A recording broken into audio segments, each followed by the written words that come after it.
Whoa! Look at the leaping ability, Ronaldo. Yeah, I know. Nice. I know. I'm pretty good at that. Yeah, that was straight off of the ground. No help whatsoever.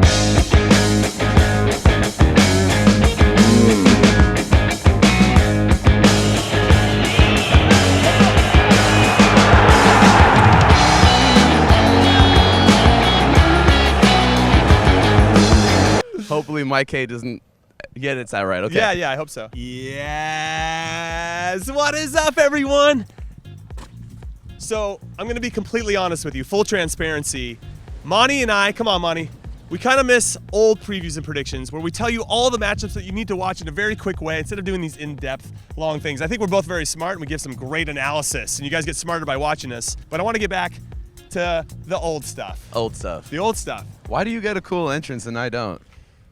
Yours is cool and I just had to walk on.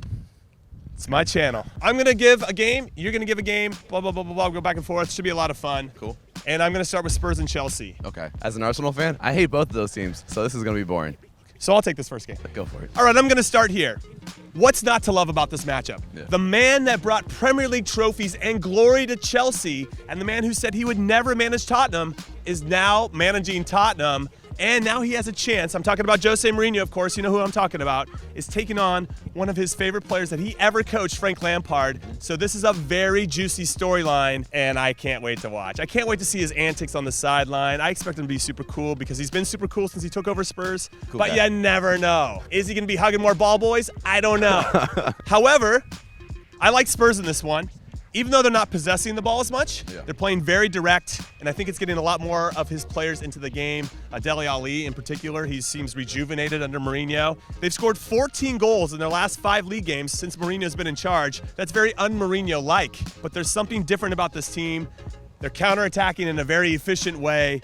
And then with Chelsea losing 4 out of the last 5 league games, and with Chelsea's back 4 being Chelsea's back 4 as it is, I think Spurs are going to do the business. Nice. Which means it's your turn, Monty. Which game are you going with?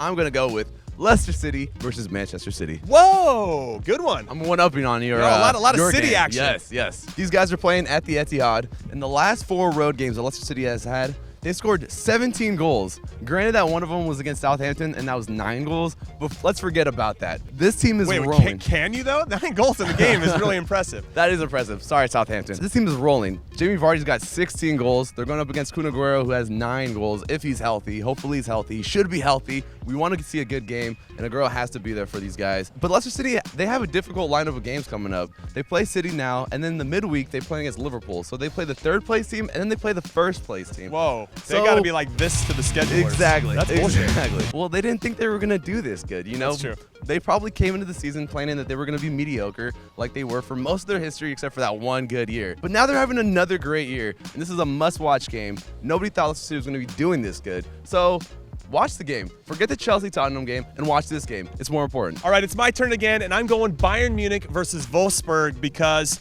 Bayern cannot afford to drop any more points, especially at home like this game is this weekend, if they want to retain the title as being champion of the Bundesliga for the 17th million time in a row. However, you can't sleep on Wolfsburg because they are only 1 week removed from beating the league leaders, Borussia Mönchengladbach. Nice. That was a tongue twister. It was. Just a lot of letters there. Just Mönchengladbach is it? Borussia Mönchengladbach.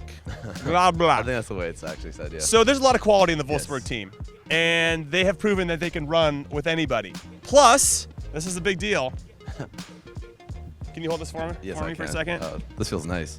It's really nice. Wolfsburg sent me an autographed jersey from the team. Yes. So thank you so much to them for making that happen. It's a big honor. It's a big honor. They bought me, and I'm totally okay with it. Nice. And if you guys want to win this jersey, head over to my Twitter at Jimmy Conrad. There's a tweet that is up for you to make that happen. You have to follow Wolfsburg US and just retweet and leave a comment, and then you have a chance to make it happen. So that's a really long way of me saying we're going for Wolfsburg this weekend. Let's go, Wolfsburg. 100% going down. Nice. And I hope they do the business. And I think they can because this Bayern isn't as super as they used to be. Okay, I'm talking about Juventus versus Lazio for the Italian Super Cup, La Coppa Italiana. No, that's not the right one. The Super Coppa Italiana. That's the right one. So they're playing in Saudi Arabia for the 2nd year in a row. You have 2 of the hottest teams in Italy playing right now. Juventus, of course, is in first place in the league. And then you got Lazio, who are right now in third, fourth place. They're fighting it for They're almost like the Leicester City of They are the Serie A. Leicester City of, I think so. Yeah, they both start with L's too, which is pretty cool. You have a player like Cristiano Ronaldo who is still doing it at the age of 34, 35 years old, jumping. I think he's going to play in the NBA when he's retired. But then you have Lazio. This is the 5th time these two teams have met in the Italian Super Cup. They each have 2 wins. So this is another kind of battle between those two guys. It's going to be a good game. Again, it's in Saudi Arabia. I don't want to get political about this. I don't think it's in a good place. But we'll see what happens. Should be a good one. He just got political with it, even though he was trying to act like he didn't want to get political with it. All right, I'm going to leave the politics out of this. I'm not going to impeach anybody or Monti or anything else that's going on around the world. We're going to talk about Real Madrid versus Athletic de Bilbao. We're going to La Liga. We're going to Spain. And this one's a big one for me because I just want to see how Real Madrid respond after being the better team in El Clasico. I thought over the 90 minutes, they probably deserved more than the 0-0 that they got. That should give them a lot of confidence, I think, knowing that they were better than Barcelona at the Camp Nou. However, you can't sleep on Athletic. They already beat Barcelona this season, so they've proven that they can compete with anybody in La Liga. However, I just feel like Madrid have way too much depth. Their young players are really starting to emerge. Karim Benzema's playing out of his mind. Eden Hazard, though hurt, was starting to become more influential in the team. Gareth Bale, you never know. He'd probably step up. But Valverde, Vinicius Jr., Rodrigo, all really promising players. I think the future is very bright for Madrid. And I think their, let's say, form going into this game is very bright as well. So I like them to do the business, but I think Athletic's going to give them a run for their money. And what? And Athletic sent you a jersey, right? It's somewhere over here. No, they didn't. No? So, okay. That's why we're going with Madrid. Okay. All right, let's talk some Turkey. Not Thanksgiving, the country.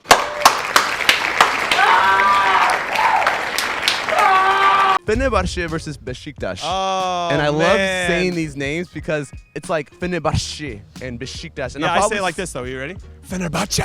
Oh, okay. And Beşiktaş. His is cool. His is cooler. I don't know if it's cooler, but In the comments, I'm sure you're gonna correct me, so I'm just gonna say it wrong and keep it that way. Okay. Fenerbahce. This is one of the derbies that I want to see in my life. It's on my bucket list. One thing that's cool about this derby is that it's 2 teams playing in 2 separate continents. It's the 2 teams in Istanbul. Fenerbahce is on the Asian side, and Beşiktaş is on the European side. Interesting. And if I got that wrong, let me know that too. But I'm almost sure I'm right on that. I haven't looked at the Turkish Super League table in quite some time. So it's pretty tight. What the hell is Sivasspor? They're a fictional team. Yeah, they're on top by 6 points, dude. They were created by Harry Potter.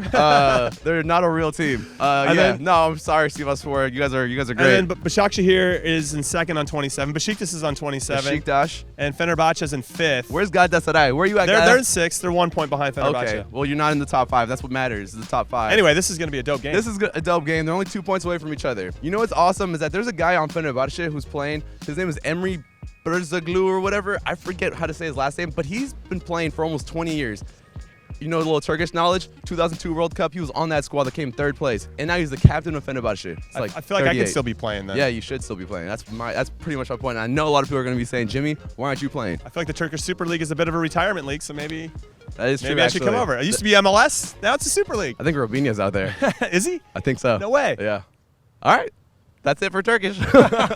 And finally, last but not least, we're going to do the Club World Cup final, Liverpool versus Flamengo. And I love this matchup because it's the Champions League winner versus the Copa Libertadores winner, my 2 favorite competitions in the world at the club level. And this is what it should be. I mean, they used to have it, right? It used to be the Intercontinental Cup, exactly, where these 2 winners would face each other, and then that club would be considered the best club in the world. And we could argue if Liverpool win it, they have that title. I feel like you have to win this competition. Even though it's not in the best part of anybody's schedule, you have to win this competition to be considered that. You have to be a holder of this trophy. And then for Flamengo to win the league, to win the Copa Libertadores, and now to win this, I think you have to consider them as the best club in the world. Exactly. So they've got a lot to prove, and they're going to have to do it against a very tough Liverpool team. And then if you add in the fact that Liverpool could end up winning the Premier League, they seem destined to do that.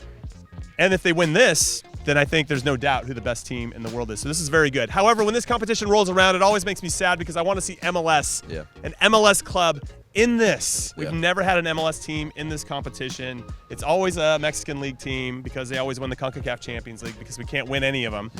And that bums me out. So every time this tournament rolls around, there's no MLS teams, I'm like, oh, we got to be in this because this is our chance to prove against some of the top teams in the world in a meaningful competition, not those crap ones over the summer where they just charge American fans an exorbitant amount of money just to see players run around and jog for 15 minutes. Yes. Well, the top stars, that is. It's a different conversation. I mean, the bummer is, what are the two teams that are from the MLS that almost made it? You said it was Toronto and RSL. Yeah. Toronto isn't even the United States. And RSL, I'm not a big fan of Salt Lake. I want another team.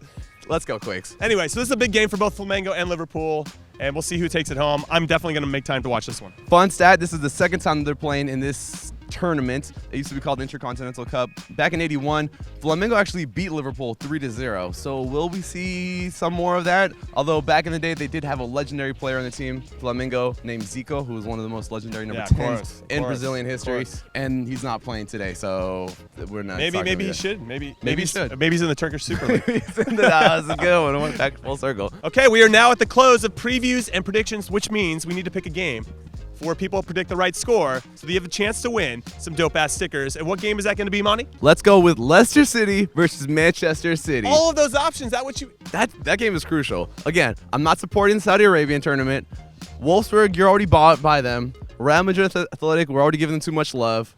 I forget what other team we talked about because Chelsea and Tottenham don't matter. So the most important game is... the Club World Cup final. That doesn't matter either. It's the battle of the cities. What city is better? Is it Leicester or is it Manchester? I've never been to New either. York? I've never heard of it. Let's talk about those teams. Predict the right score. And then you have a chance to win. I'll pick 3 winners. And then, of course, for us, have a good or bad weekend, everyone. Later.